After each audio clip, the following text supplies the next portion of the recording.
Good afternoon to everyone. My name is Nurse Gina Rose. I'll tell you a little bit about myself. I am a registered nurse of 20 years. I am a midwife of 9 years and a community health nurse of 5 years training. When I started nursing, I worked in the hospital for maybe my first 3 years. And after that, I would have moved into community from 2005 until present. I would have worked on numerous family of islands, including my favorite, Andros, Ixoma, Spanish Wells, Inagua, Barry Islands, Bimini. And so I've been around in community. And ever since I left hospital, I thought I missed bedside nursing, but I found that community has been my love. And when I first came into community back into Nassau, I worked maternal and child health and fell in love with that area. And that prompted me to become a midwife. And I worked extensively with child health clinics. So that's a little bit about me. All right, so let me share my screen and then we'll get to the meat of the matter.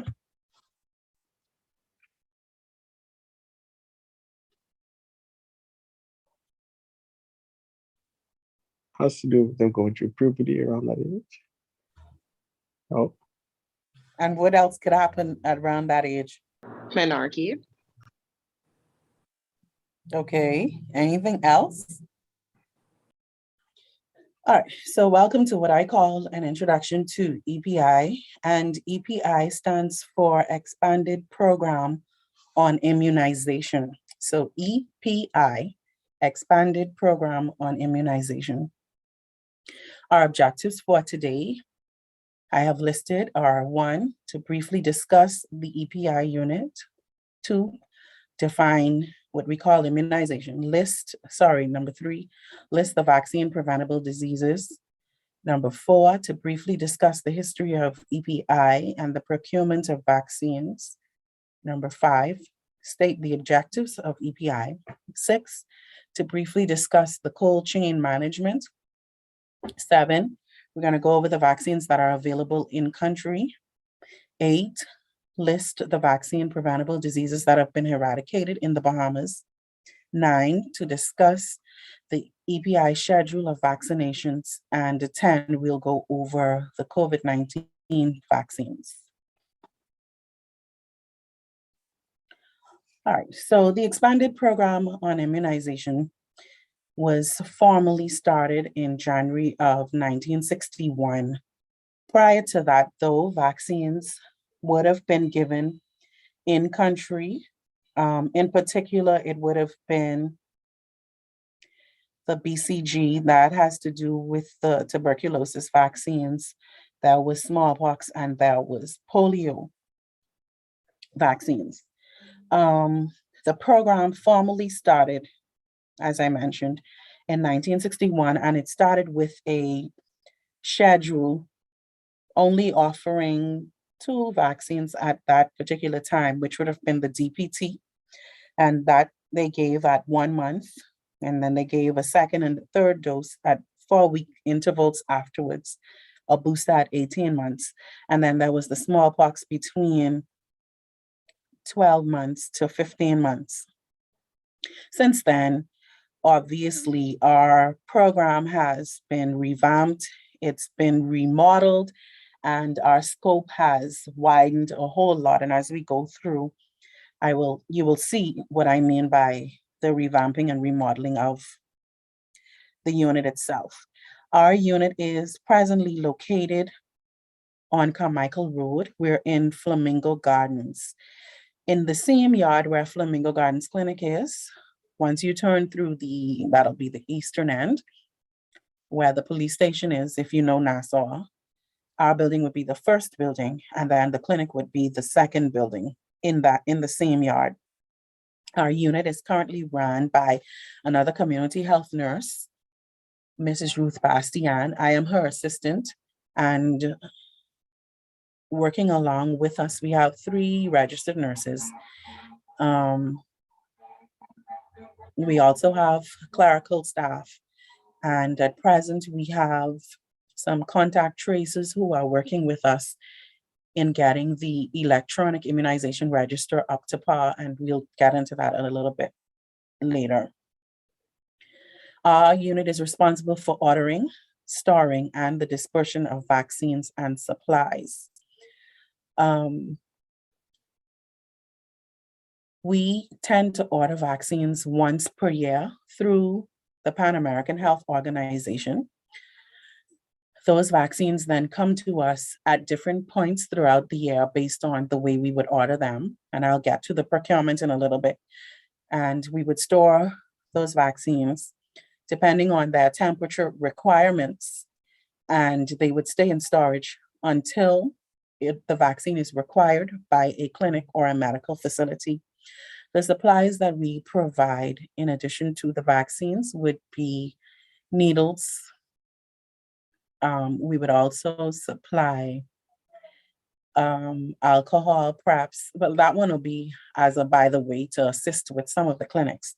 But we would also supply safety boxes or sharps containers for the government clinics. That's what we would assist or provide for them. Our unit answers directly to the Chief Medical Officer, who is presently Dr. Pearl Macmillan. Dr. Brennan serves under her. We also respond to a program coordinator, Dr. Swan. And in addition to those persons, we liaise directly with PAHO as well. We are responsible for collecting data, and this is nationally, including on all the births that would have been, all the children that would have been born in country, the vaccines that have been given at every facility that gives vaccines. And then we would analyze that data in order to give a national number as to the immunization coverage. So Princess Margaret Hospital, Doctors Hospital, Rand Memorial, and all of the clinics in the Family Island would, on a month-by-month basis, give us the amount of births that they would have had. And at the end of the year, we would tally up those births to know what our national birth is, and that would in turn tell us what our target population is for the year that for the following year. Our government clinics are responsible for reporting to us on a monthly basis all the vaccines that they would have given at the different ages from as early as 6 weeks, but our schedule starts at 2 months. So as early as 2 months, all the way up to 100 and however old the person is. And like I said, based on what they would have given at the different ages, then we would know what the coverage is. For us at the moment, our target population are all the babies that are born. I'll give you an example. Under age 1, we want them to have 3 doses of TPT hip B, Prevnar, 2 doses of rotavirus, and 3 doses of polio. So those vaccines, we need them completed by age 1. Once they would have gotten their 3rd dose, for example, of all of those vaccines, minus the rota, which requires only 2 doses, that particular number is what we capture to make sure that those children under 1 would have received their basic coverage. The next target population would include the children that are 1 year of age. And those children, we expect them to get their first MMR and varicella. We also expect them at 15 months to get a second MMR, a DPT HIB, which is called the first booster. And we also expect them to have a 4th dose of Prevnar. So those children, in particular at that age, the 1 year, we are monitoring whether they would have had first dose of MMR, second dose of MMR as well. And once we would have calculated those numbers based on the number of children we have, then that would give us the coverage for the countries. And as I go through it, I will go over that a little bit more. So we also monitor and we accept reports and we report adverse reactions. So for example, I got a call today about a 4-month-old baby that was just immunized with a second dose of DPT Hib Hep B, a second Prevnar, which is the pneumococcal 13, a second dose of rotavirus, and a second dose of IPV. And 1 hour later, mommy would have noted that the child had a red rash along the jawline and the neck. Thankfully, at that point, no other symptoms. And so that would be an adverse event that has to be reported. But first, it should also be investigated by the nurse and the physician, because if baby had first dose and didn't have any issues and now having second dose, we need to know why, right? So does baby have any other condition? Was baby exposed to anything else today or even yesterday? Did mommy change formulas, detergents? Where was the baby? As well as, okay, so for this child, I understand, child had some eczema and was being treated with some corticosteroids. So was that an issue as to why the child now appears with a rash? Okay, so it has to be investigated, nurse and doctor, and then they will report. So for us at EPI unit, adverse reactions are also reported to PAHO as well as our CMO. And so on a weekly basis, we would report to PAHO whether we have any fever and rash cases.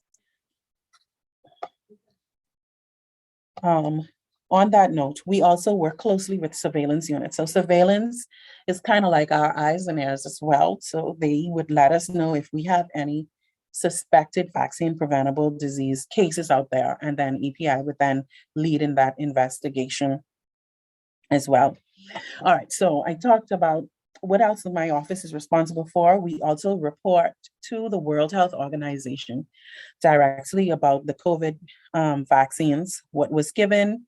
And of course, that's broken down by age and sex and the number of doses as well that they would have also been provided, as well as we report if there would have been any adverse reactions to the COVID-19 vaccine. We also provide a quarterly report to PAHO, and that is based on our vaccine coverage. So we monitor throughout the year whether or not we're maintaining sustained levels. So we want to be at least at 95% coverage of vaccines given to the target population. And so we monitor every quarter to see whether we are meeting that number, hopefully, or if we're defaulting, and then what do we do in order to improve the coverage. And then annually, we report to CMO, our Chief Medical Officer, as well as to PAHO on the vaccine coverage for the country for the previous year. So this year being 2022, the children who we are targeting to ensure that they are vaccinated are children that were born between the year of 2020 and 2021. So all the children born in the year of 2021, our hope is that they would have gotten their 3 doses of the DPT Hib Hep B, of the Prevnar 13, of the polio, and then the 2 doses of rotavirus. Those children born in the year of 2020, they are our targets for the MMR, and we need to know that they would have had their first dose at age 1 of the MMR and the varicella, and then at 15 months, their second MMR at least. All right, so I'm sure I won't go too deeply into this because you guys probably can tell me this better than I can, but immunization is the process of introducing a form of a disease-causing organism in the form of a vaccine, of course, be it some kind of germ, of bacteria or virus, into a person's body to cause the immune system to develop antibodies that will fight that particular disease. Vaccines, then, they are substances that are prepared in a lab that are made from a killed or a live form of the organism. And so we have vaccines that can be attenuated or live or inactivated and killed. And so our live vaccines, for example, would be things like yellow fever, it would be varicella, the measles, mumps, and rubella. Those vaccines are what we call live, and our inactivated or killed vaccines would be vaccines like the DPT, the diphtheria, pertussis, tetanus, the hepatitis B, the HPV or the human papillomavirus vaccines. Those would be considered our inactivated or killed vaccines. All right, so I took this list from a class that I did during community, as well as some of it would have come from the CDC's page and the World Health Organization page. And this is a list of all the preventable diseases that vaccines can help us with. And so we have Haemophilus influenza type B, also known as HIB when I talk, HIB. We have cervical cancer, diphtheria, hepatitis A, E, and B, chickenpox, influenza, the measles, mumps, rubella. I'm sorry, excuse me, that I lumped them together. They're three different diseases, even though their vaccine is a combination. The tetanus, Japanese encephalitis, rabies, cholera, dengue fever, Ebola, yellow fever, pertussis, poliomyelitis, rotavirus, meningococcal diseases, pneumococcal diseases, malaria, typhoid, tick-borne encephalitis, COVID-19, monkeypox, and shingles. So those are all vaccine preventable diseases that would have been listed according to the CDC and the World Health Organization. No, we do not have vaccines in country for all of them, but I will get to that list in short order as to what we have available. All right, so I think I threw in a picture here. This is for my nursing class, which just shows, I guess, a bit of a rash that's caused by measles, the face of the child who would have had measles, red, watery, itchy eyes, and a characteristic rash on the face, also on the trunk of the body as well. Poliomyelitis, and the worst part about this is the deformity, of the limbs, in particular, the long bones of the legs. A child or an infant that has tetanus or lockjaw. Diphtheria, and notice that gray-white patch way back at the back of the throat. This one is cervical cancer, and if you look at the top left corner, normal cervix appearance, and then the other sides of it would show you the changes that the cervix would go through before it becomes, or as it becomes a cancer in the cervix itself. Appearance of genital warts in males, right?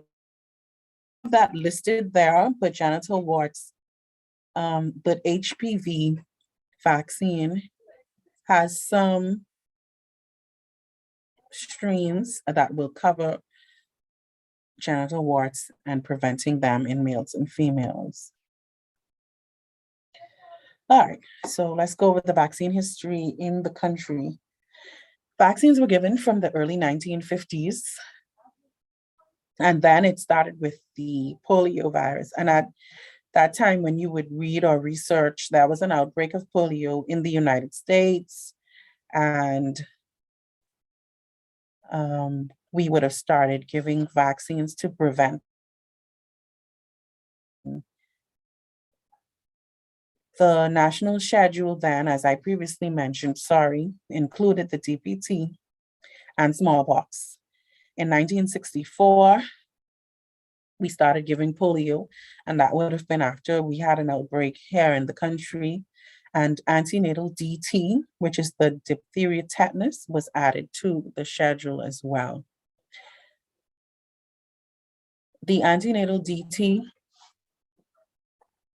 is given at any point during the pregnancy, as long as the person presents to the clinic for their first visit. At present, we are encouraged to give our antenatal women something called Tdap, which is the tetanus, diphtheria, acellular pertussis. And you're really giving that because you're trying to prevent that baby from hopefully developing pertussis during its infancy stage.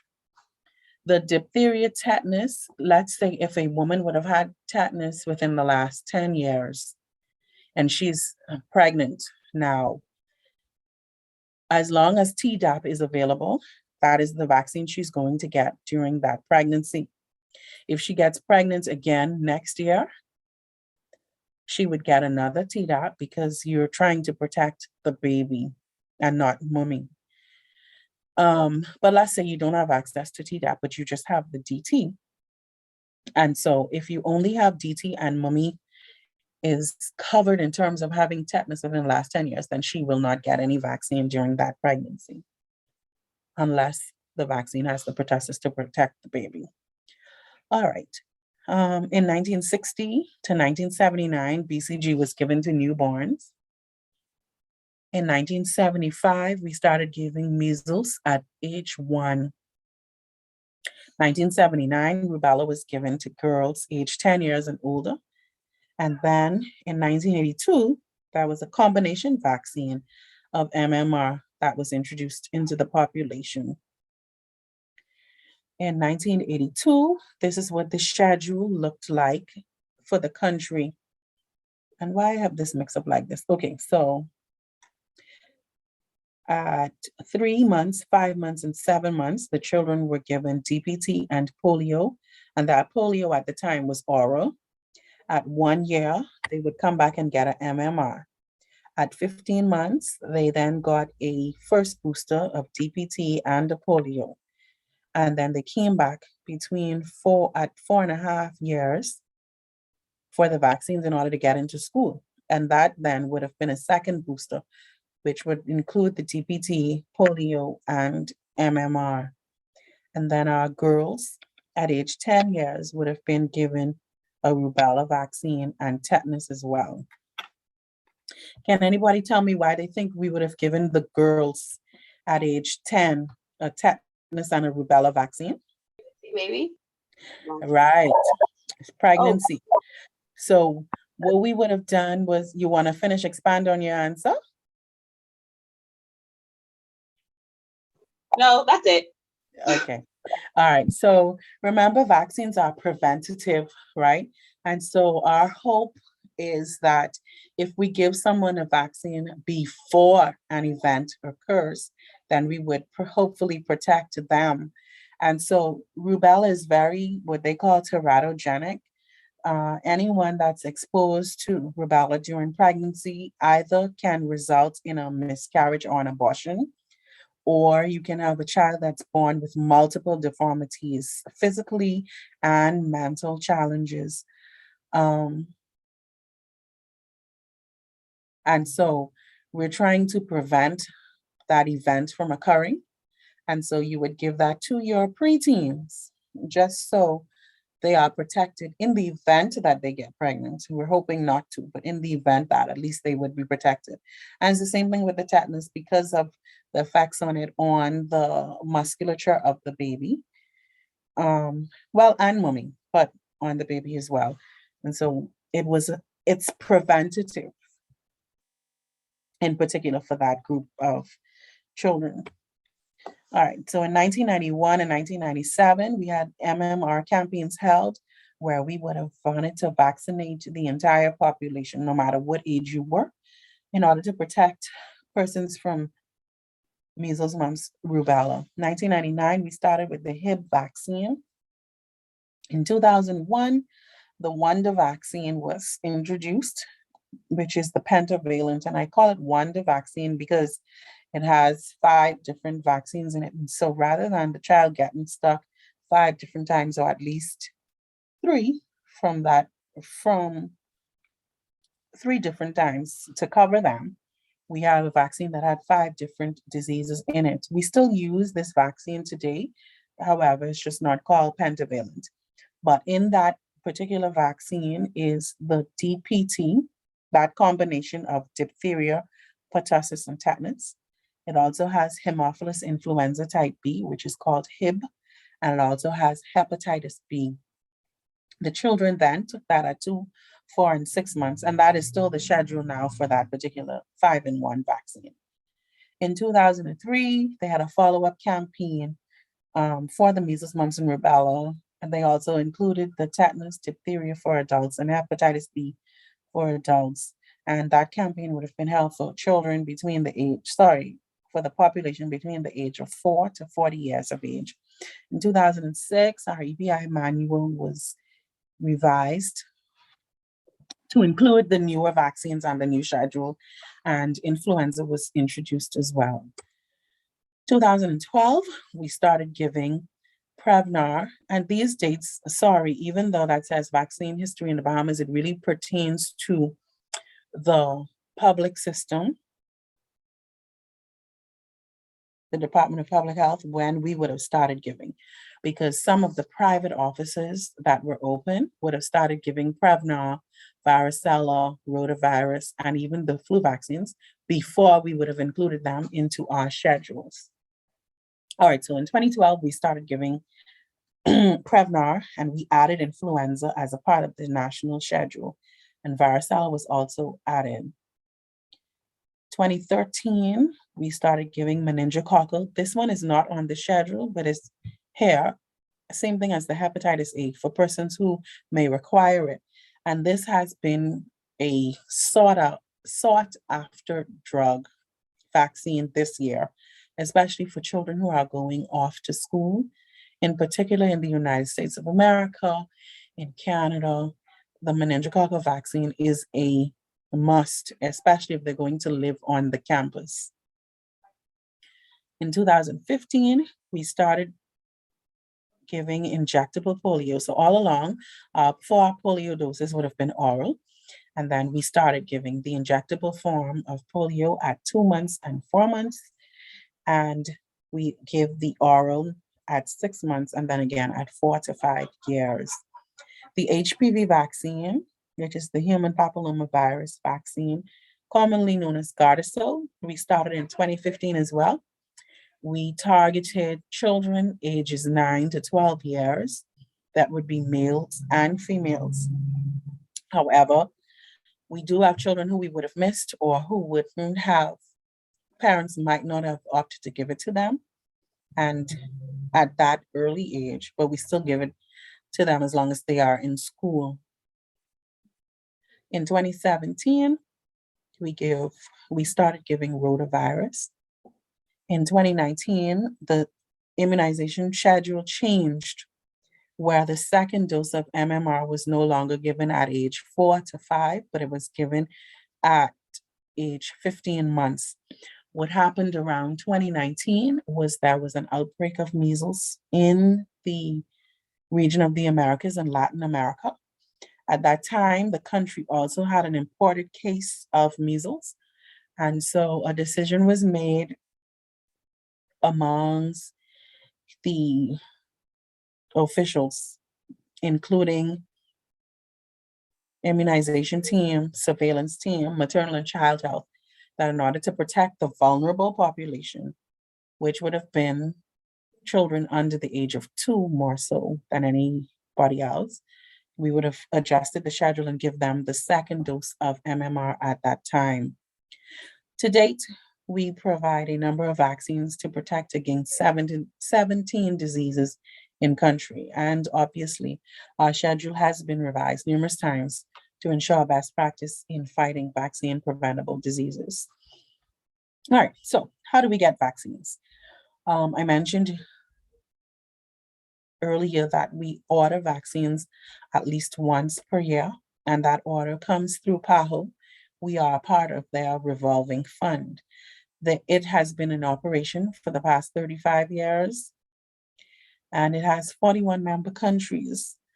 And what happens is the member countries pool their resources together to provide the high quality, life-saving vaccines and related products at the lowest possible prices. And through PAHO, we receive vaccines syringes, and other related supplies. And those other supplies would be what we call coolers or vaccine carriers, and their ice packs or water packs. And we also would get from them those sharp boxes or safety boxes as well. All right, so how do we determine what vaccine we need and when do we need it is based on one, the amount of children we're looking to service, and two, what we would have used so far in country in terms of how many doses we have. So I'll give you one example of how we would order. So generally, July passed, Nurse Bastien and I would have sat down and decided all of the vaccines that we need, when do we need them to come into the country, and how many doses do we need in the country. So the order that we placed this year, July, means that we would start getting these vaccines as of next year, 2023. Okay, so we look at the amount of children that we had born last year. For example, and that number ran us anywhere between 4,000 to 5,000 children. So let's use the 5,000, we'll go on the higher end in case we miss someone. So we know that we have 5,000 children who need at least 3 doses of TPT Hep B. If you multiply that 5,000 by 3 doses, it means that we need at least 1,500 minimum of that particular vaccine in country. We would then look at our current supply. Sorry, did I say 15,000? We would then look at our current supply to see what we have. If all I have in country now is 2,000 doses for this year remaining, it means that I'm going to ask for more than half of that dose, at 15,000, at least 7,500 or so to come to me in next early part of next year. All right, so the vaccines then are shipped in quarters. First quarter would be January to March, second quarter would be April to June, third quarter, July to September, fourth quarter, October to December, right? So if at the time we realize, okay, well, I have at least 10,000 doses left in here until January, then I will not ask for my 15,000 or half of that in my first quarter. I may say, in my second quarter, you can give me half of my doses. And then at the end of the year, I'll take the other half. What PAHO in turn does is they would go on the hunt for at the different labs and get purchase orders for those. And when they would have made their selection, they would send it to us to let us know that they would have secured a particular vaccine for a particular date and price. The ministry then in turns respond based on our recommendation, whether or not we will proceed with that particular order, or if we need to adjust that and get it later or get less. After that process has happened, maybe a few weeks to months, depending on the supply and demand, we would get another note from PAHO to say that we can expect our vaccines to be in country at a particular time. Once we would have gotten that information, we would then alert the Public Hospitals Authority, who is responsible for transporting, as well as assisting with ensuring the couriers are paid so that the vaccines can be released and sent to us at our unit. And basically, that is how we get vaccines in country. All right, so the objectives of EPI, what is it that we hope to attain and achieve? Is that we want to protect those children less than 1 year old against those diseases listed, the DPT, Hep B, polio, pneumococcal infections, and rotavirus infections. Our second objective is we want to protect 1 year olds against measles, mumps, and rubella and varicella. Number 3, we want to protect school-age children against all of those diseases previously listed. And then we also want to protect them at age 9 years and older against HPV. Our hope at 4 is also to protect children, pregnant women, elderly, persons with CNCDs, and the general public against influenza. Number 5, we hope to maintain immunity levels against childhood diseases in nurseries, preschools, preschool, primary, and secondary school aged children. 6, we want to protect pregnant women and newborns against tetanus and pertussis. 7, we want to protect the postnatal woman against rubella. And I will say this, during pregnancy, the antenatal woman is tested to see how well her body fights rubella. So we run what is called a rubella level.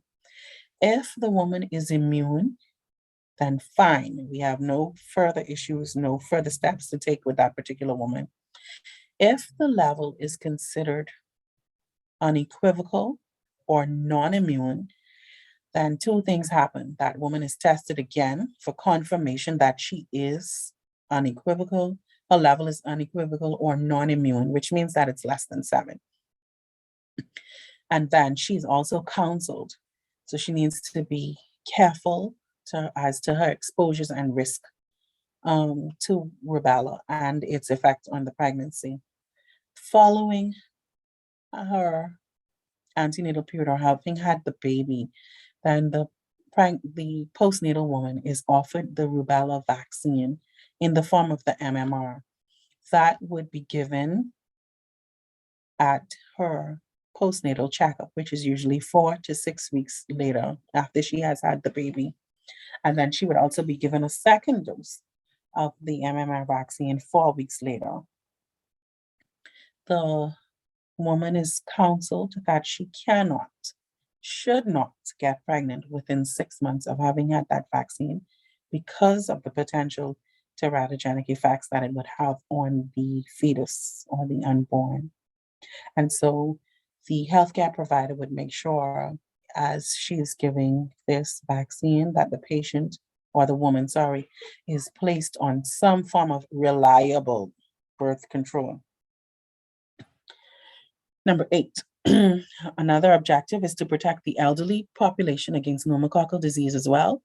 So for those persons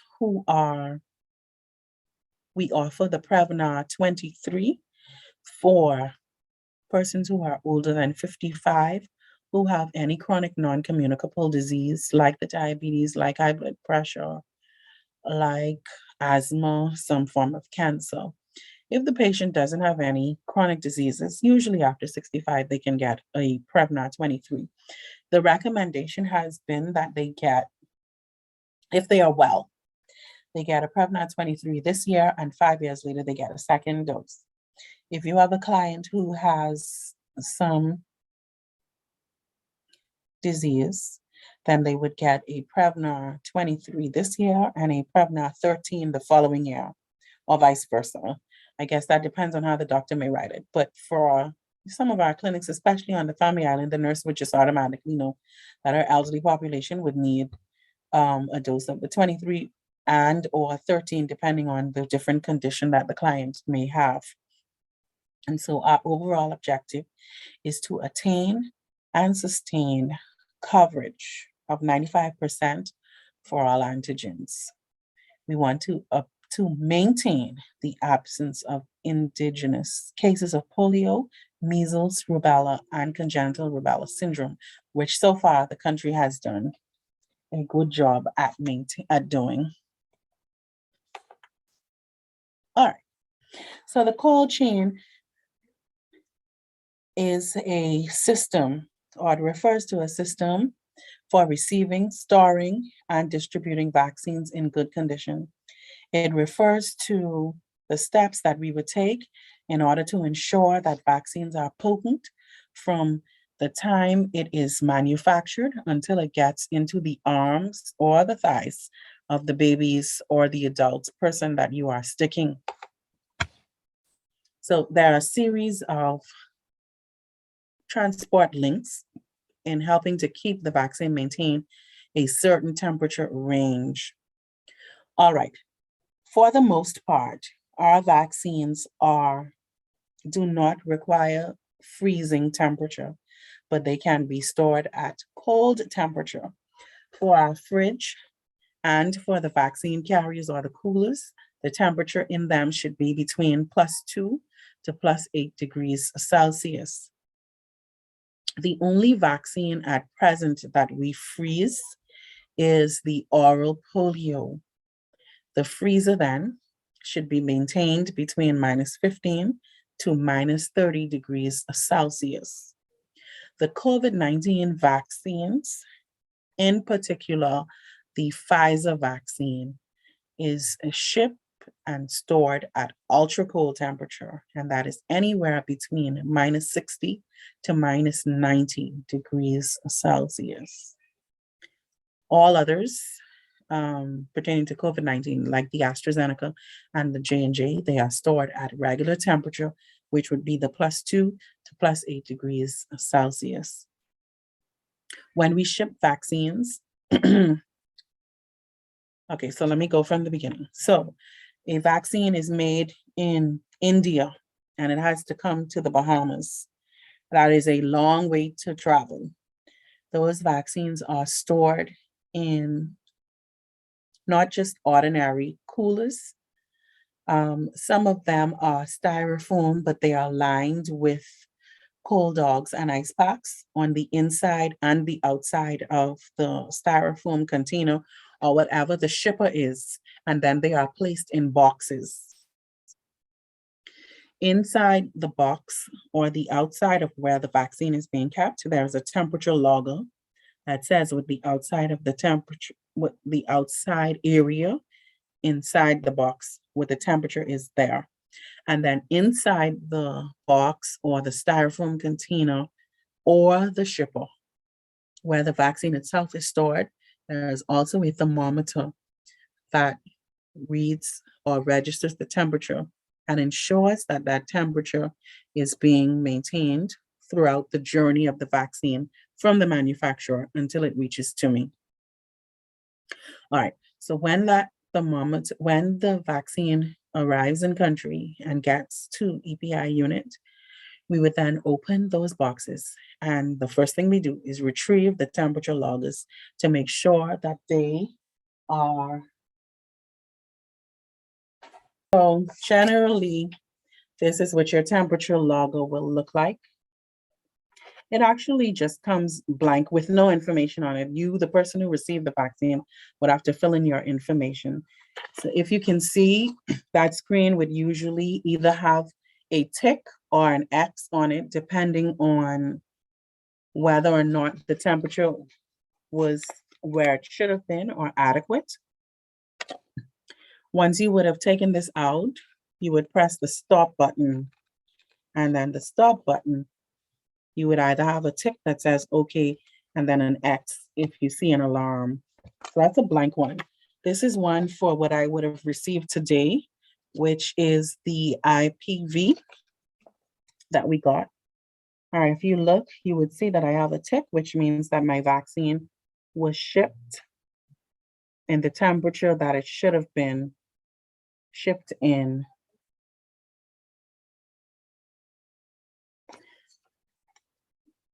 And it would also say that it is off. On the end of this, I don't want to break it, do I? All right, so let me use another one.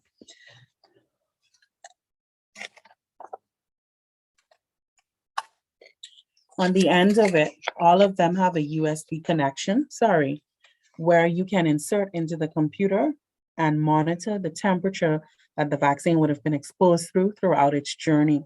We do that in particular if we get an X. So what happens is, let's say, once we get a tick that says it's good, the vaccines then go into wherever they're going to be stored until it's time for them to be shipped to or sent to whichever clinic or medical facility requires it. If we get an X, we would then go through this, attach this to the computer. You would go through the computer listing to see where the temperature excursions were along the way. That information is then sent to PAHO as well as to the manufacturer.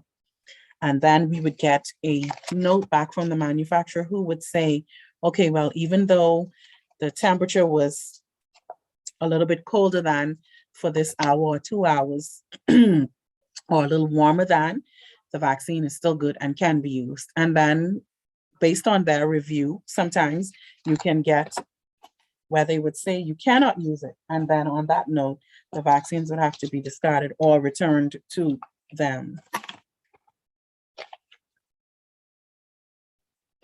Okay, so the government clinic, I use that for an example. Let's say I'm sending a vaccine to Freeport or to Andros. The practice is almost the same as it is being shipped from the manufacturer to me, except our coolers may be a little bit smaller than the size container that the vaccine would have been shipped in, and they're usually very large boxes. All right, so we would then take a cooler, line it with 4 ice packs. I'm gonna get you a show and tell in a minute. Line it with 4 ice packs, and then we would put the vaccines to sit in the middle of those 4 ice packs. Now, those ice packs should be frozen, but what we do is we call it conditioning. We allow the ice packs to get a little bit of water on them. Now, you can also use your infrared thermometer to make sure that the temperature. So this is one of those infrared thermometers we would use to make sure that the temperature on the ice pack is not 0, somewhere between the 2 and the 8, because you don't want to freeze the vaccine. So if you freeze a vaccine that should not be frozen, it's just as bad as if you expose it to a lot of heat. It will lose its potency. And so you check the temperature of your cold dogs, you make sure they are conditioned well, and then you store your vaccines in the middle. So the vaccine should never sit on your cold dogs. Cold dogs don't sit on top of vaccines, neither do vaccines sit on top of a cold dog.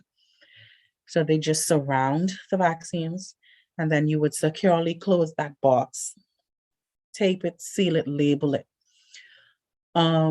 This vaccine is going to Freeport. Chances are it's going on the plane and it would reach to Freeport rather quickly. For the islands like well, let's not go that far, like Eleuthera or Exuma, their vaccines sometimes would go on the boat. Once you take that cooler out to the boat, we would then ask them to secure that cooler in a cool place. Usually, if they have a big refrigerator or a cooler, but not a freezer, we would ask them to put the cooler in there until it reaches the island. And then the nurse or whoever driver person they have would then go and collect those vaccines. In my cooler should be a thermometer once I pack that. It will not look like that. It will look like like a regular mercury thermometer. And so the nurse would read that thermometer to make sure that it is reading between +2 to +8. And once it is, then they would store their vaccines until they're ready to use them. They would then return the cooler and the ice packs to this unit for us to use on another shipping basis.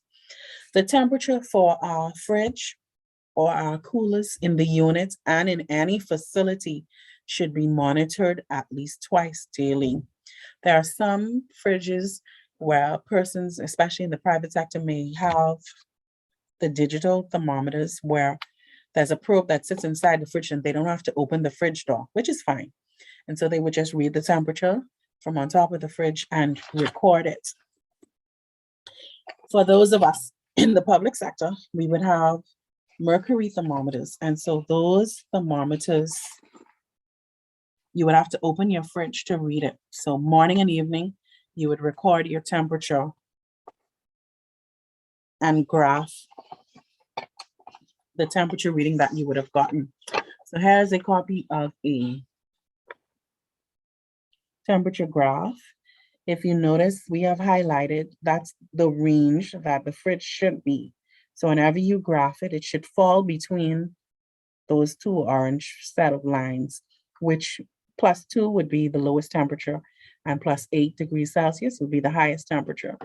And so we would generally tend to dot whichever number you read on a particular day or morning or evening, you would tend to dot it. So if it was 5 on this day, the first in the morning, you would then put a dot there at 5. And let's say in the evening it was 3, you would then come down here and put a dot there, and then you would join the line. So let me show you that.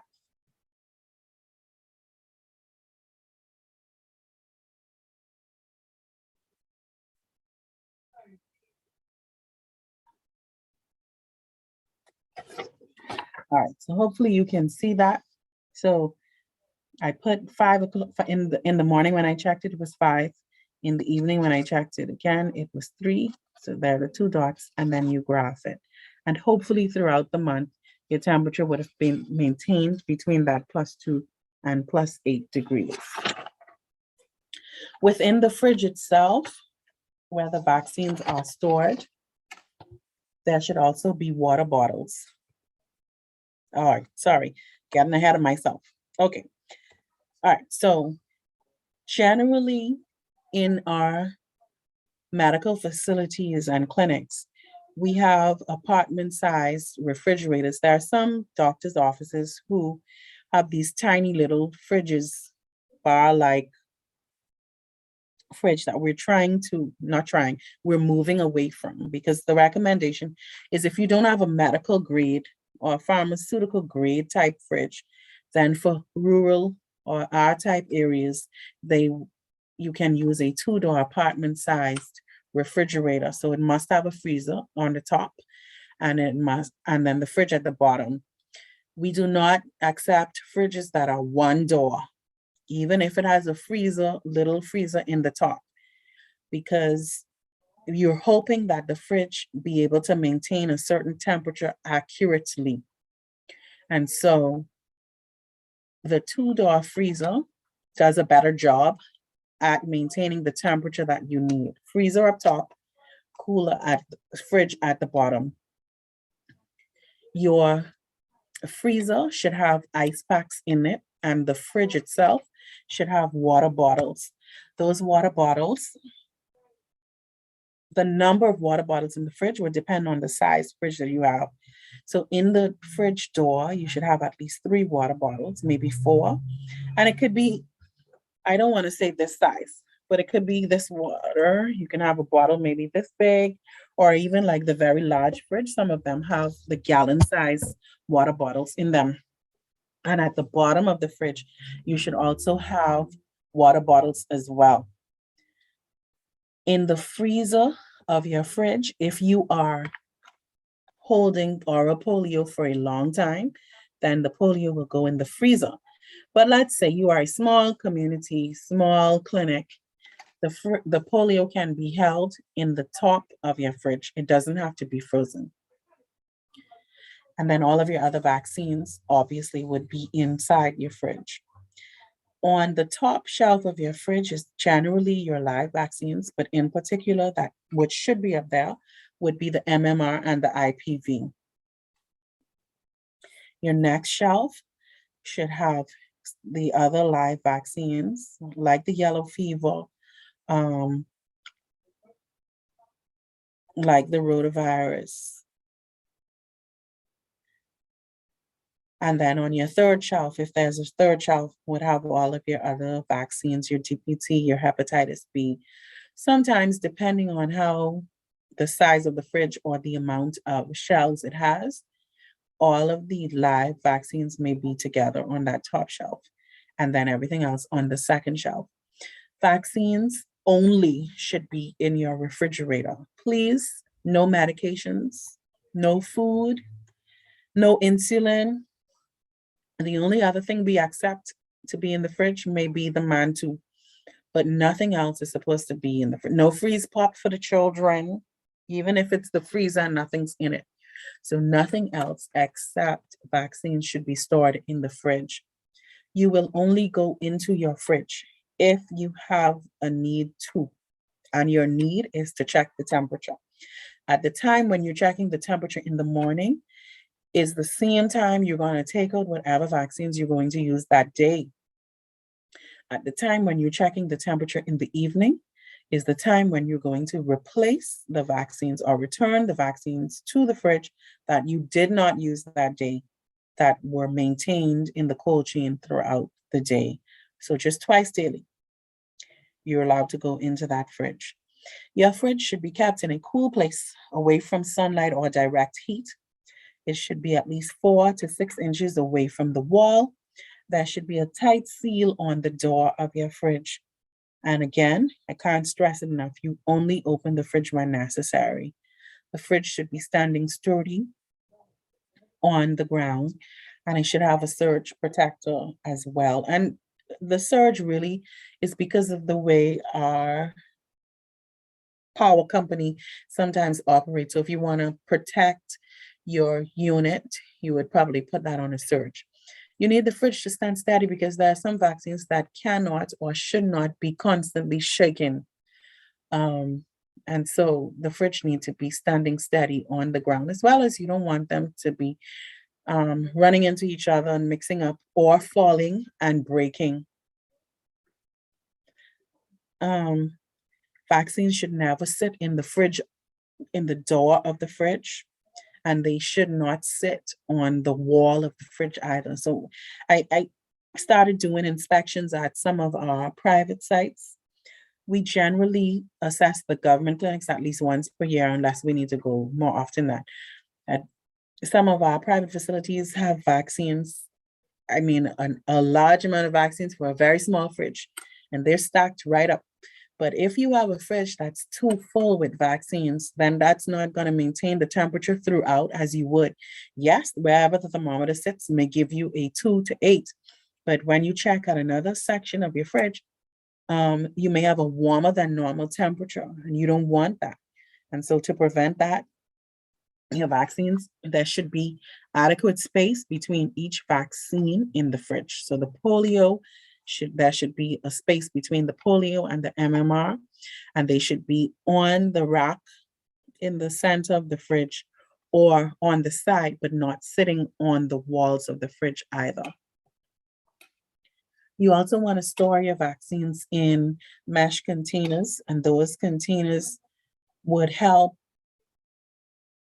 Let's say if for some reason there's some condensation or water in the fridge, you don't want the water to affect the label of the vaccine. And if it does, at least you know all of your MMR is sitting in this one particular container, and that is what that is. Outside of that, the mesh containers would also make sure that the vaccines don't sit in water, because as they sit in water, the temperature for the storage or for the vaccine itself is going to also be affected. And this part I'm talking a whole lot because some of you will go into private practice and you will do some things that I did not say. Please take note and try to remember as you go along the way. All right. I did mention that when you go into the fridge, you will take out the vaccines that you need to use that day, but I didn't tell you where you're going to store them. So on a day when you're going to give vaccines, you would take those vaccines and put them in a cooler. And in that cooler should be your 4 ice packs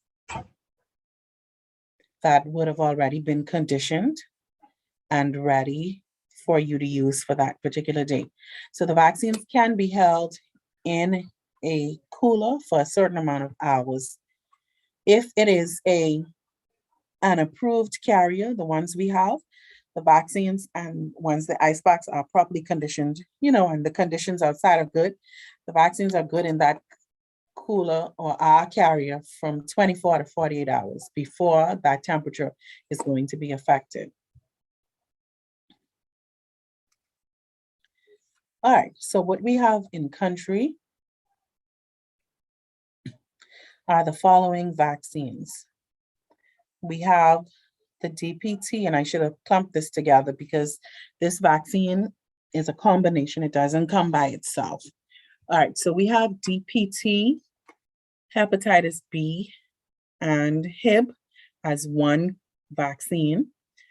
But we do have a DPT by itself, which is for the pediatric population up to age 8.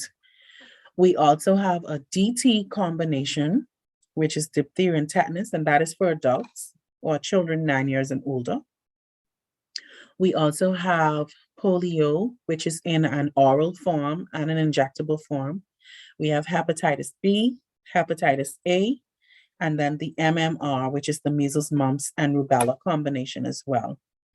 We also have varicella. Varicella is the one that protects you against chickenpox. Rotavirus, that particular vaccine is an oral vaccine, and that protects them against certain diarrheal diseases caused by that particular virus. The HPV, or the human papillomavirus, which is commonly known as Gardasil. We have pneumococcal conjugate, which is the Prevnar 13, and we have the pneumococcal polysaccharide, which is the Prevnar 23.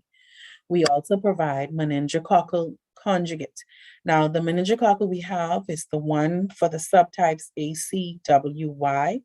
And I'm telling you that specifically because there are some schools, remember I said it's a requirement for some international schools, they will require children to have two vaccines, either the meningococcal type B and the ACWY, or they may require them to have either one. Most times, the B is the required one for the US. Sometimes they will say if you had the ACWY, they would ask for 2 doses of that. But meningococcal, we don't routinely give. Most times it's because the child is going to college and it requires, the school form requires that particular vaccine. We give yellow fever to all persons who are traveling to countries where yellow fever is endemic. Endemic means that they always have cases of yellow fever. And we do not wish to have yellow fever in our country. And so that vaccine, it is recommended that they get it at least 10 days prior to traveling. Once they would have gotten a yellow fever vaccine, there is a card that they must present internationally. All right, so when you're going to the country as well as when you're coming back, and this card will be signed, well, filled out by the person, the healthcare professional who is giving the vaccine. It asks you for the date it is being issued to, who it is being issued to, obviously, their passport number.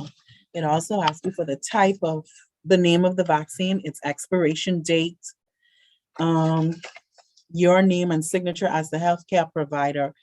And then it also asks for the client themselves to sign the document as well. Once you get 1 dose of yellow fever, it is good for a lifetime. We give yellow fever,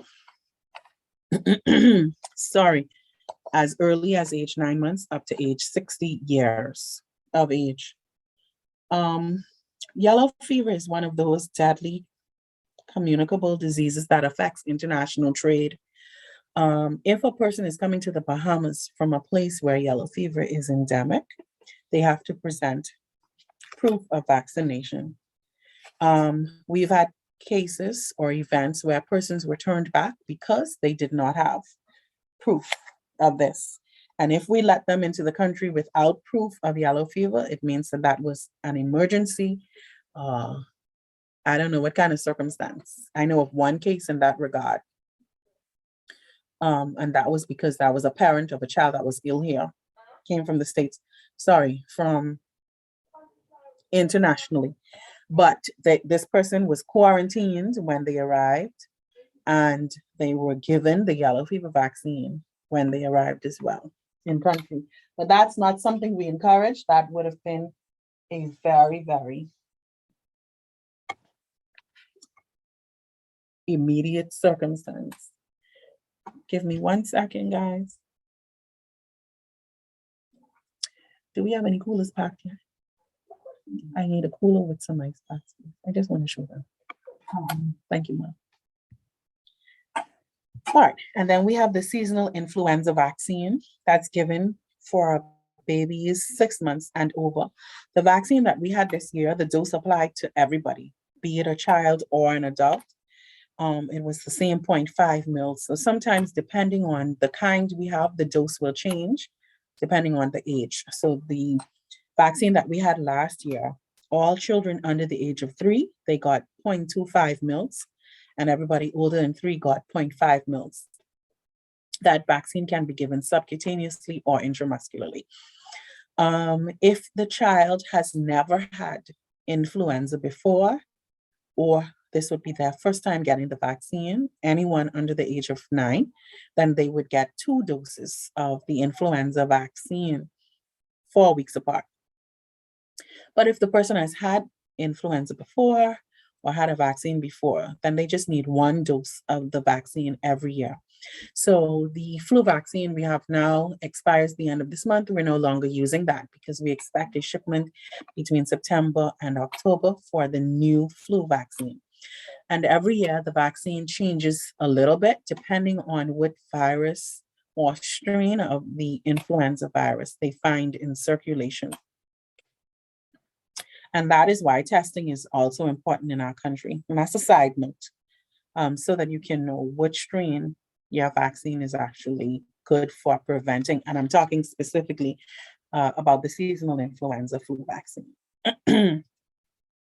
All right, so if you look at your screen, I pulled this picture offline and I'm looking and I see that first label. You could minus that because we don't have that. The one with the red top or burgundy like top, which is the third one going right. It says measles, mumps, and rubella, and that's the one that we have in country. This is a powder, and it is mixed with that same liquid right there, which is the sterile water that comes specifically for that particular vaccine. Usually when this vaccine is reconstituted, it gives you 0.5 mils, and that 0.5 mils is what you will inject to any and everybody. So the 1-year-old will get the 0.5 mils, and the 60-year-old will also get the 0.5 mils. That is given subcutaneously, never as an IM injection.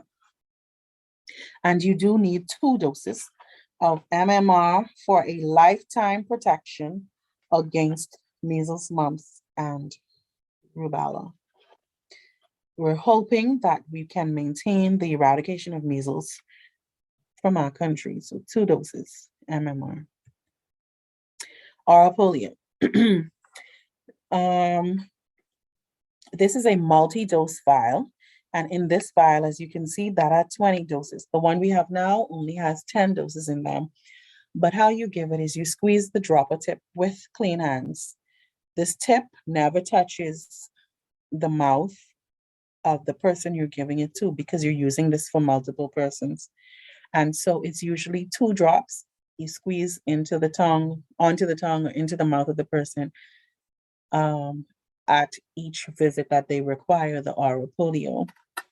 So as a side note, if you're looking at the picture, there's a little purple box.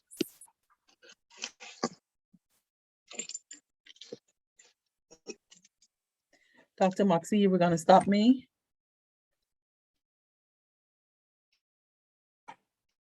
Okay. There's a little purple. Sorry. No, Okay. no, sorry. I my name on by mistake. No problem.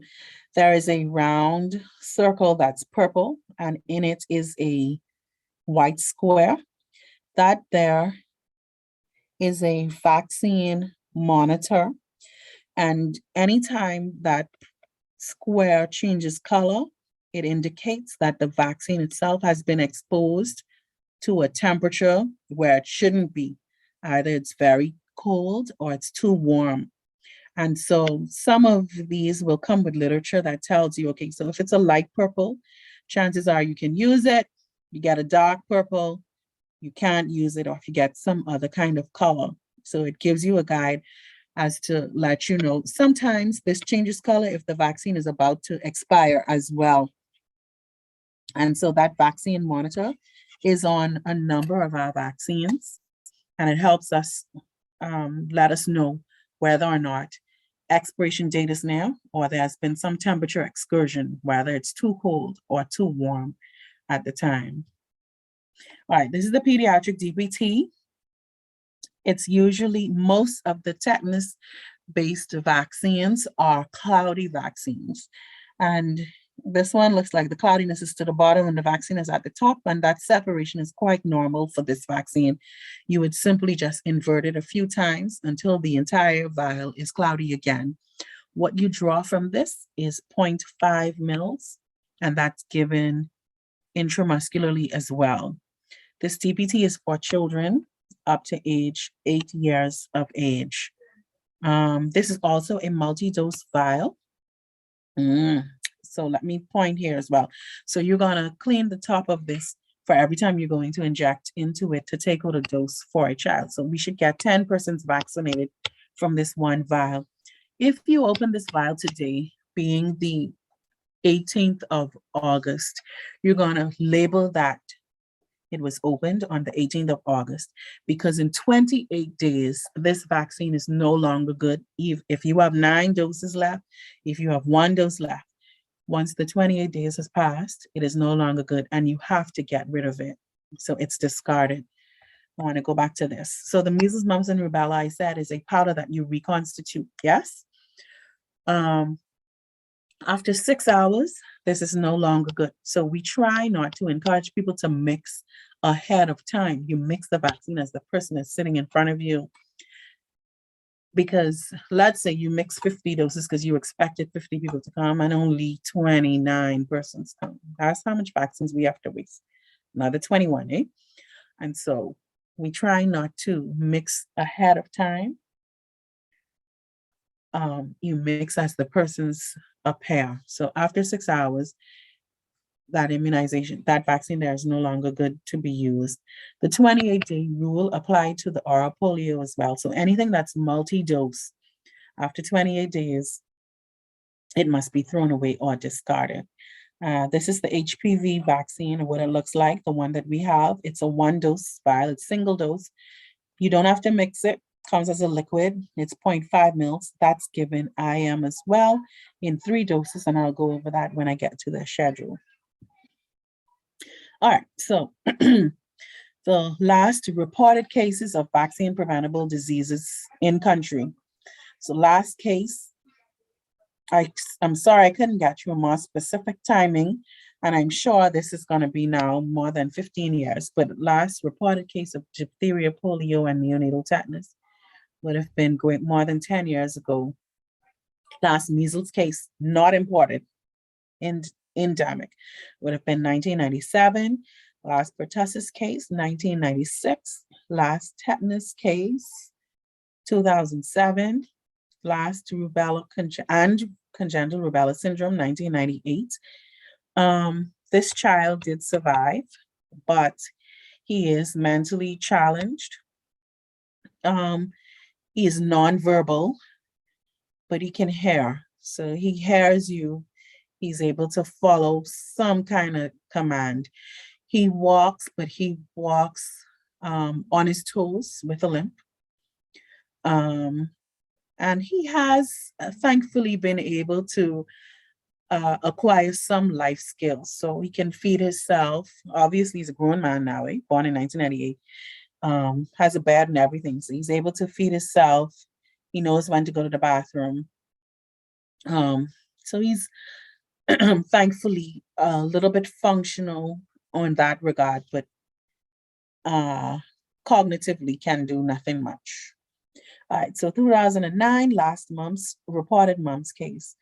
The region has been considered, or the Bahamas, sorry, rubella and congenital rubella free since 2005. And our region has been considered polio free since 1994. I'm trying to remember if there was an adjustment in that. I'll get back to that. Okay, so just before I get to the immunization schedule, I'm going to show you one of our vaccine carriers or poolers.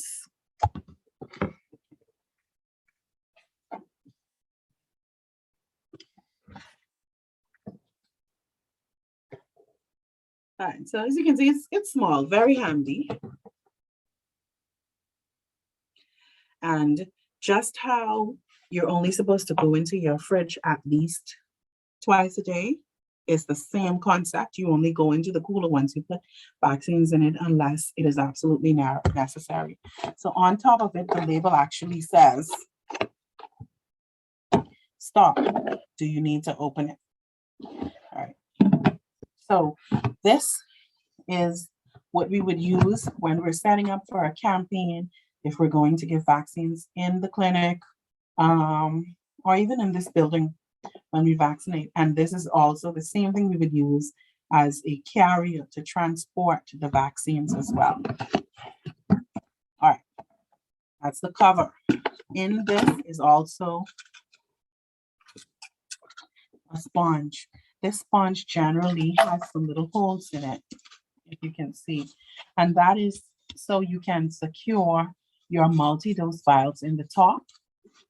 So when you sit at the top here, if you know you're going back because you have a number of persons you're taking the vaccines from, rather than exposing all of the vaccines in here to a certain temp to the outside temperature, you're able to just pull it from this. So it'll probably sitting there like that, the vaccine itself, and you just take it out and leave this on top of the cooler sitting in here. All right, so this is the thermometer I was referring to, that travels with this cooler wherever it goes. I don't know if you can see, hold on, let me see if I could find the line. Maybe a little difficult.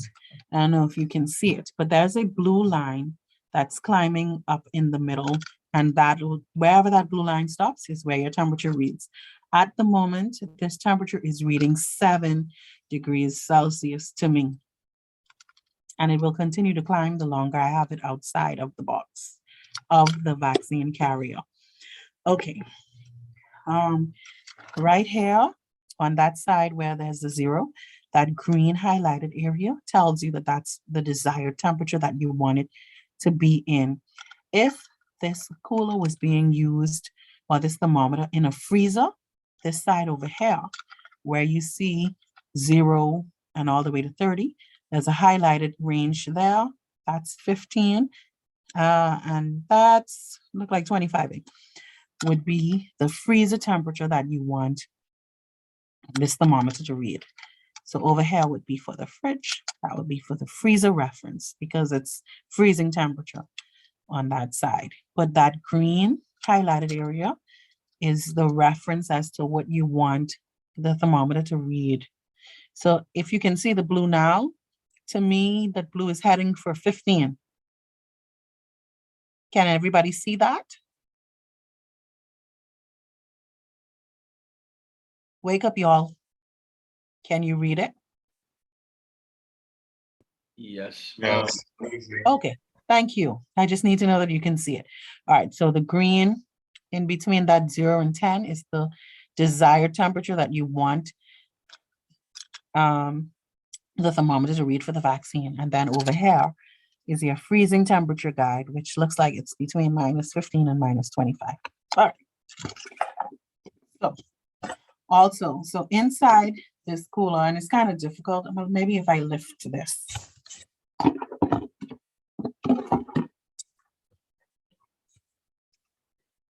For water packs or ice.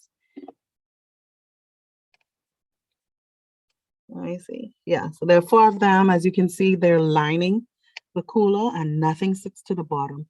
And then there are no ice packs that are required for the top of it either. So it's on the 4 sides of the cooler. And your ice pack should have a little bit of water in it. And these are not yet finished being conditioned. Okay, this one has a little water.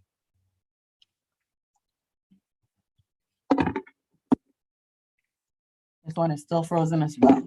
So, okay, so I got water in here. Here's ice. I can see water. I don't know if you can determine that there's water draining here. So that's the way you would want to use this. Not completely frozen, but it has a little bit of water in it. And that is what we call conditioning.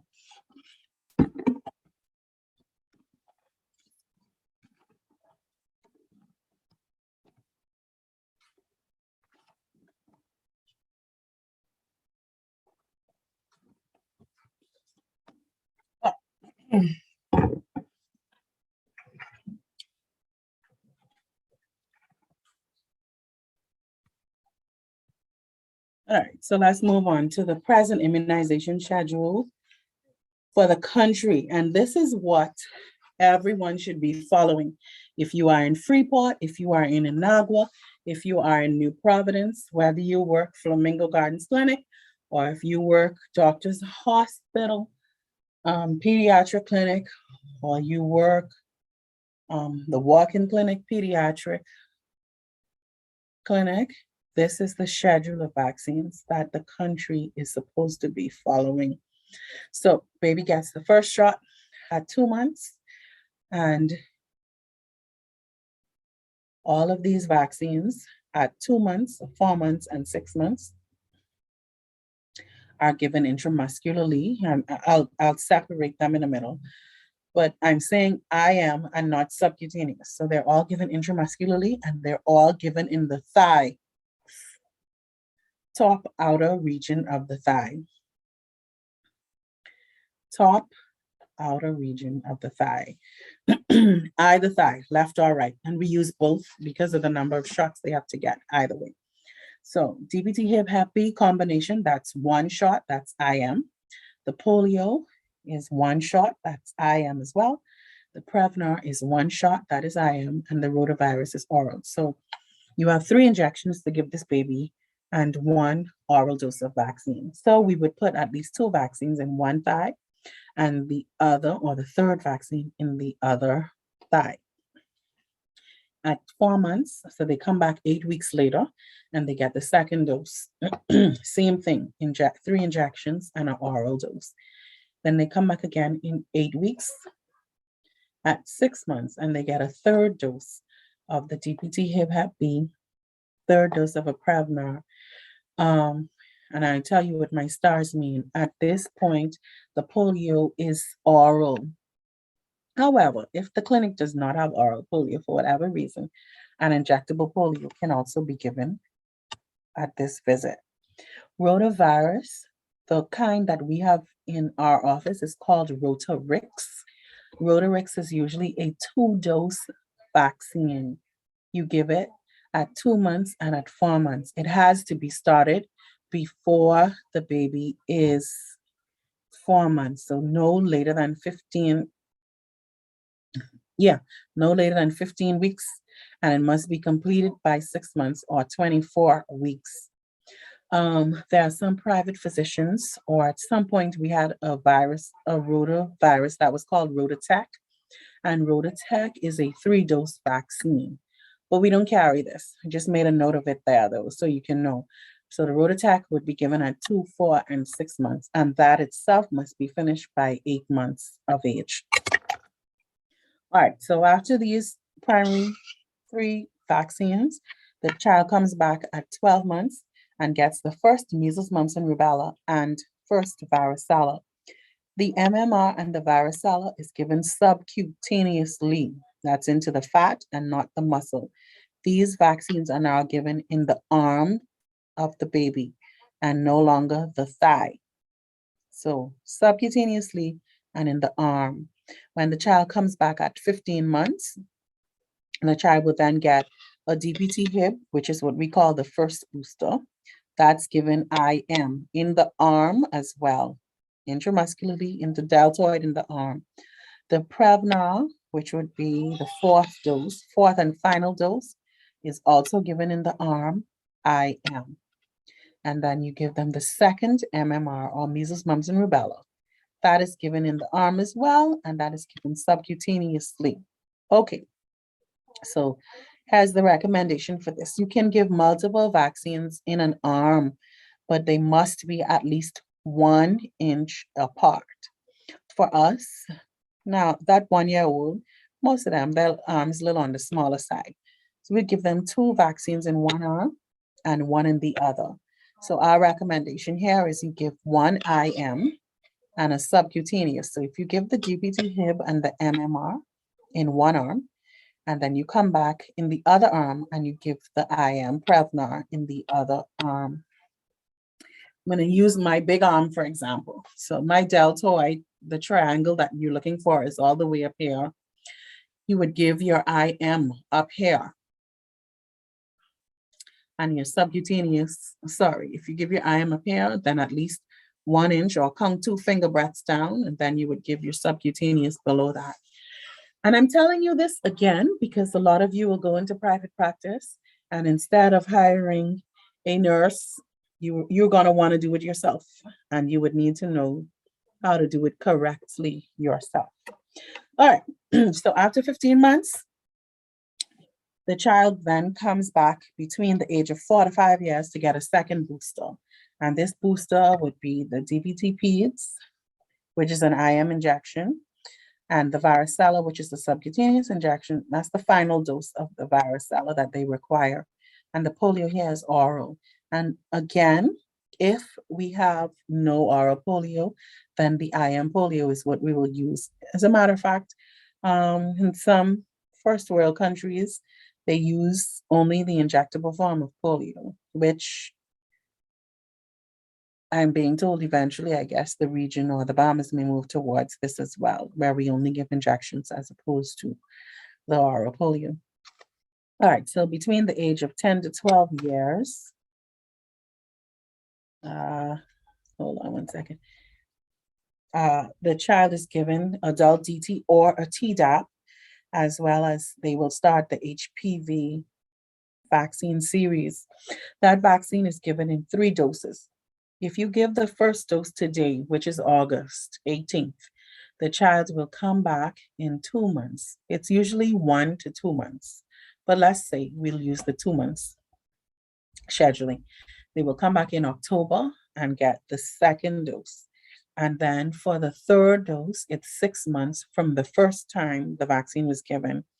So August was the first dose, October was the second. And so we'll do September, October, November, December, January, February. And then they will come back in February for the third dose of HPV. So that one is the 3-dose vaccine, all given intramuscularly. Every 10 years, after the child would have gotten a tetanus in that adolescent, pre-pubescent year, 10 to 12, you would get a DT or tetanus every 10 years. And then I'm so sorry, that's cut off at the bottom of my screen. That should say influenza given annually starting at age 6 months. All right, so this here refers to a pregnant person who requires tetanus during pregnancy. So if you look in this first column, all right, so we're referring to the immunization status. Oh, my cursor gone. All right, immunization status of the person. First dose, second dose, third dose, and then what is required as a booster wherever. So if this pregnant person has no history of getting a tetanus ever, they're going to get that tetanus whenever they present to you to clinic. In another 6 to 8 weeks, they will come back and get a second tetanus. And in 1 year, it's recommended that they get a third dose. Once they would have completed those 3 doses of having gotten a tetanus, the booster is required every 10 years. If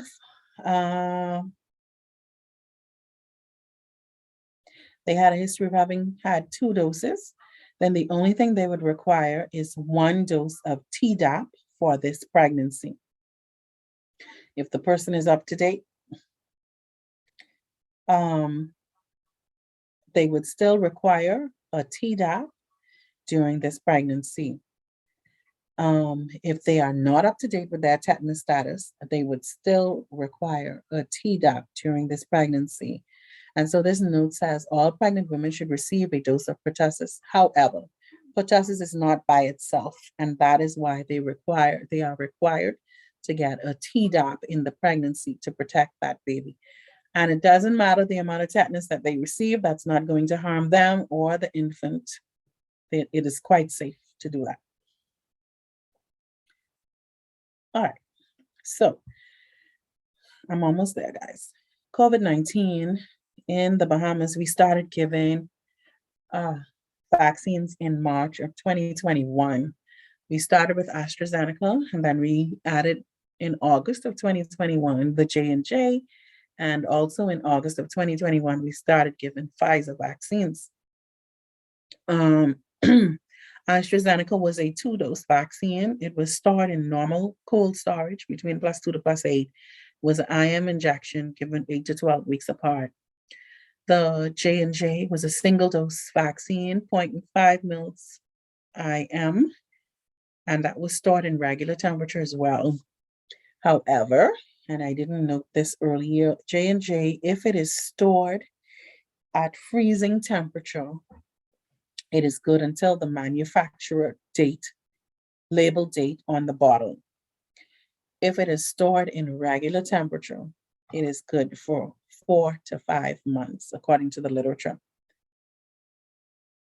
So if J&J is you get it today and it's frozen, and you keep it frozen, and if they say it expires in 2025, then it is good. If you only take it out as you need it, whatever batch you have is good until 2025. If you take that batch out and put that in the regular fridge, you only have until 5 months to use that. And after that, no matter how many doses you've left, it has to be discarded. All right. The Pfizer vaccine, we started, like I previously stated, in August of 2021. 0.3 mils of the vaccine given. I am 21 to 28 days apart, but generally we follow the 21-day rule as the dosing for this vaccine. It is stored between -60 to -80. Some of our freezers, well, the max is up to -90 degrees Celsius.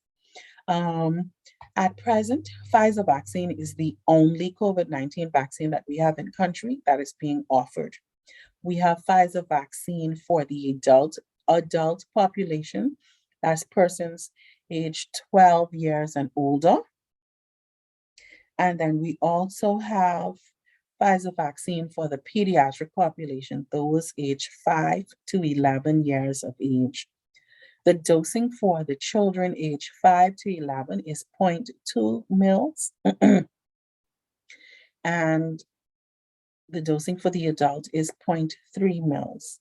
The storage for the Pfizer, once Pfizer is maintained in ultra cold storage, the same temperature here, it is good until the expiration date that is labeled on the vaccine. So, for example, if the Pfizer says, the label date says it expires December 2023, then as long as we keep it in the freezer at this temperature, it is good until 2023. But the minute I take that Pfizer out of the freezer and I put it here in cold storage between +2 to +8 degrees, it is only good for 10 weeks now. The first set of Pfizer that we got last year, that had to be mixed as a powder, it was a powder that had to be mixed. Sorry, I take that back. It wasn't a powder. It was a concentrated liquid that had to be mixed. Once you would have stored that hair in the +2 to +8, it was only good for 28 days. The new preparation of Pfizer that we have is the pre-mixed, so we don't have to do any mixing. However, once we remove it from the -60 to -80 degrees Celsius, it is only good for 10 weeks at this temperature, even though the expiration date says December 2023, and then it must be discarded if it is unused. We are now knowing that Pfizer vaccines, okay, something else I wanted to say about that. The pediatric Pfizer has to be mixed, unlike the adult Pfizer. Once you mix the pediatric Pfizer, you have 12 hours to use that. If you don't use it within that 12-hour period, it has to be discarded. What we know is that COVID-19 vaccines can be mixed with any other vaccines, apparently. There's no wait period in between it anymore, which means that if you get a tetanus today or tomorrow and you decide you want to get a COVID-19 vaccine, you can actually get it. Unlike with other vaccines, and I didn't mention this earlier, if you're vaccinated today, so this is a side note, guys, if you're vaccinated today, let's say with a hepatitis B, and you know you need to get a yellow fever because you go in to Africa, just throwing it out there. You have to wait at least 28 days before you can receive another vaccine. So if I don't give you a vaccine, 2 or 3 vaccines at one time or within 24 hours of each other, once that 24-hour period has expired, the wait period is 28 days before you can elicit another immune response against another antigen. All right, so this here I could discard because we no longer wait in between vaccines as long as it pertains to COVID. All right, and then here, this says COVID-19, you can receive a vaccine once you've been considered recovered after having COVID, 21 days later, once they've considered you recovered, you can get a COVID-19 vaccine. That interval, again, I'm understanding is being adjusted. But as it stands, our protocol hasn't changed just yet. And so if you're diagnosed today and they clear you in 10 days, which would take us to the 28th. So 21 days after the 28th is when you would be well enough or considered well enough in order to take a COVID-19 vaccine. All right, so that is what AstraZeneca looks like. It was already mixed, came as a liquid. That was the J&J. And this is the old Pfizer. So I need to update this because the new Pfizer is a gray cap and the pediatric doses come in an orange cap. Okay, all right. So immunity levels. When I would give you, I talked earlier about immunization coverage for the country. So if I come back and submit a report that says, of the 5,000 children we had born last year, only 2,500 of those actually got their third dose of DPT, Hep B, Prevnar, polio. That means only 50% of my population was vaccinated. And that is the actual immunity.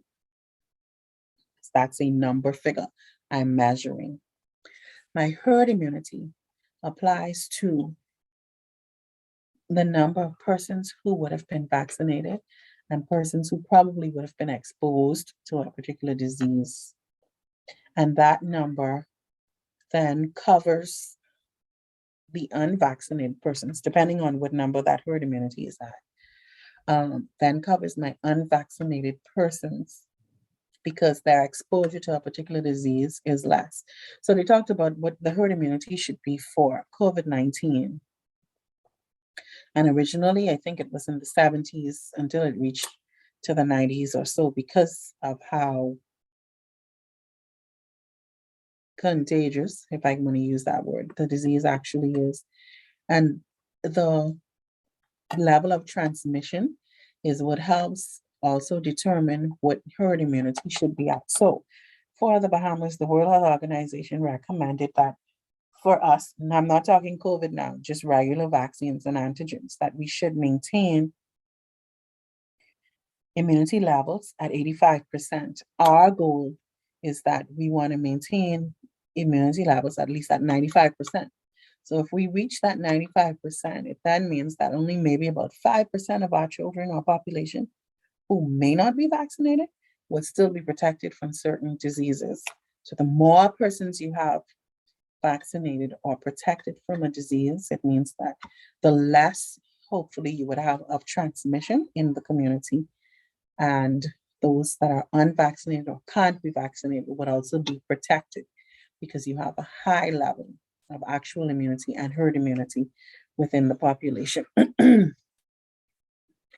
And so I think I adjusted this already to show you what has been happening in our world since COVID-19. So in the year of 2019, that target, those children who were 6 months, we had 86% of those children who would have gotten third DPT Hep B. Not so bad. 88% who would have maintained the first MMR. So according to World Health Organization, greater than 85%, we would have met the levels that we should have. But for the country, we wanted to be at 95%, so we didn't do what we were supposed to do. In 2020, for the third DPT hip hep B for those children at 6 months, 85% again. Okay, not so bad. But then we noticed that now at the MMR level, we dropped. So we're at 83%. Now, 2021 was awful because in no case, about one. So for those children having had, oh, I see, I didn't finish my writing, sorry. For those children having had third DPT hip hep B, 75.3% was vaccinated. First MMR would have been the 82.4%, and the second dose MMR would have been 79.85% of our target was actually vaccinated. So we have a lot of work to do this year. And we're already halfway through the year, and it's looking okay, but not great. And I think what has happened is because of COVID and the interruption in services, as well as there are some people who think we're trying to vaccinate their children with COVID as opposed to giving them regular vaccines, who are not coming out to clinic. And a lot of people just lost the follow-up. But we're trying to make, our clinics more accessible so that persons can actually show up and come and bring their children and be vaccinated. So for those children who are lacking vaccines, defaulter tracing is vital. So for the nurses in the clinic, if they notice that, their children didn't come, the onus is upon them to make sure call the clients to find out why they didn't come. Sometimes those children who didn't show up to your clinic might have gone to someone else's clinic. And if they were vaccinated elsewhere, praise the Lord. All we know is that they were vaccinated. And so it doesn't have to appear, you can update their records so it doesn't appear as if they are actually not vaccinated. Sometimes they would have gone to a private facility, and all you need, like I said, is the information from them in order to update the records. We do not restart vaccines, as no additional doses are needed if you missed in the series of vaccinations. So, for example, a person who may require hepatitis B, that is also a 3-dose series. It's given just like how I had mentioned about the HPV. You give a dose today, the second dose in 1 to 2 months. So let's say in 2 months, you give your second hepatitis B, and third dose in 6 months from today. So let's say I came and I only got the first dose. This was 2018. I now appear to you in 2022. It doesn't mean that I have to start that over. I had 1 dose already, so I really only need 2 more doses. I don't need 3 doses, and you don't have to start me over. So today, you would give me my second dose. However, it would mean that I will come back to you in 1 month's time because the time has lapsed so greatly, and I will get my third dose. So we're just catching up the person with the doses they would have missed, but we do not restart, and we don't give additional doses. It's not necessary. All right, so special notes as it pertains to vaccinations in general.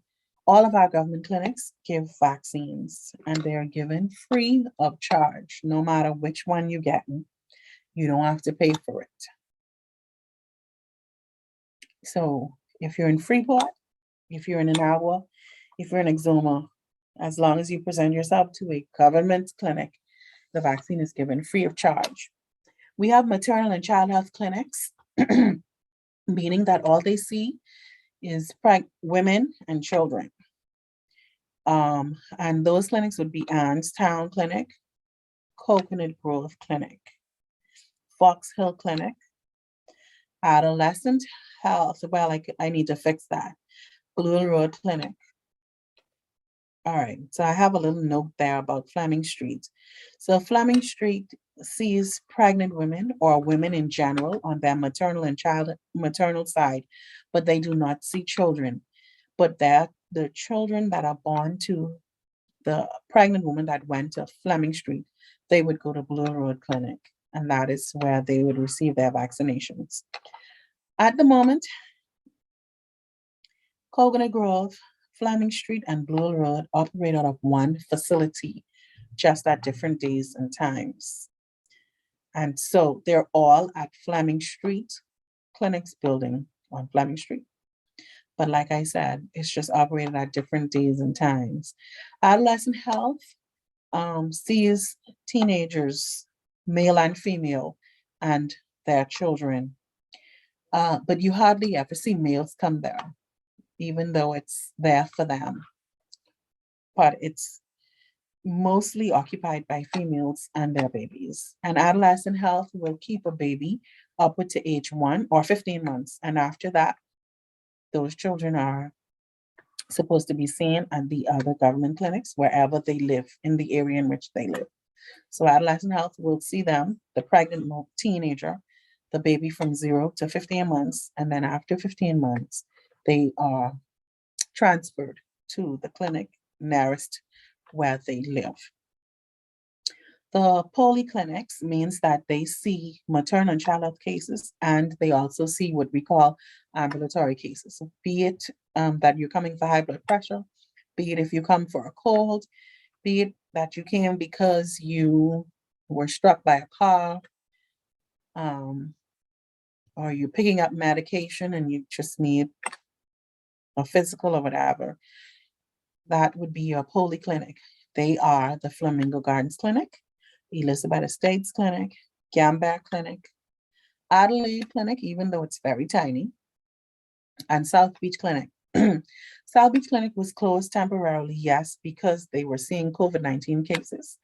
However, they have resumed ambulatory care services, if I'm not mistaken, since March of this year, officially. All right. We also have what we call a travelers clinic, and that travelers clinic is presently being run out of Fleming Street Clinic. It used to be on Wednesdays. I think the day is still the same. And that would be for all those persons who are going to international locations where certain vaccinations are required. So we have a list that we follow that'll tell you, for example, let me see, I think I have my list here. One of them that would tell you, let's say you're going to Canada, you come to me. According to my list, there's no vaccine requirement for Canada.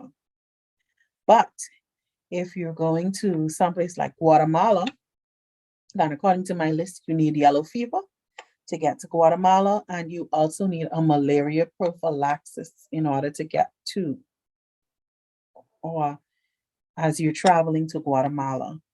If you're going to the Philippines, there is a yellow fever requirement, and there's a prophylaxis requirement for malaria. But if you're going to Puerto Rico, there's no requirement for vaccinations. Looking at something else that's common. China. So China, there's a yellow fever requirement for China, and there's a malaria prophylaxis required for China as well. So once you're going internationally, you can search on the CDC webpage,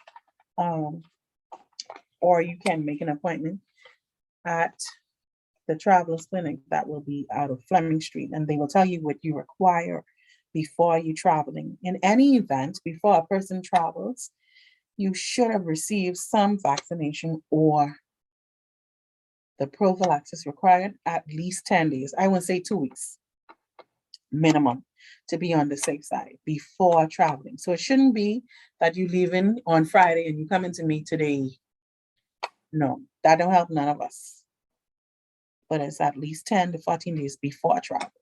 So now we have private clinics who come here for vaccines, and before they can get vaccines in their clinic, one of us would have to do an inspection to make sure that they have the capacity to store vaccines, the ability to maintain the cold chain. And then they get permission from the CMO to say that they could be a part of the program. And so they would get the vaccines that they need. We have those clinics now that are NHI participants. And so we have seen an increase in the number of private offices who actually require vaccines now because their population of persons who come to them has now increased because of NHI. Those clinics I have some, especially the ones that are pediatric clinics, some of them, because they give different combination of vaccines, may acquire their vaccines privately or from Lowe's or internationally directly from the suppliers. But for the most part, the smaller clinics or the ones that see general clients, they get most of their vaccines from our units. And all our Family Island clinics have vaccines and they get all of their vaccines from here. And we ship them either via the plane or via the boat, depending on how close they are to New Providence and depending on how reliable their boating services are. And then we will determine the route in which they would get their vaccinations. The COVID-19 vaccine centers, at present, we have the Mall at Marathon that operates from Monday to Saturday, 10 a.m. to 6 p.m. And they give COVID vaccines based on an appointment basis, as well as they take walk-ins. At present, they give the pediatric vaccines on Tuesdays and Thursdays, and that is by appointment as well.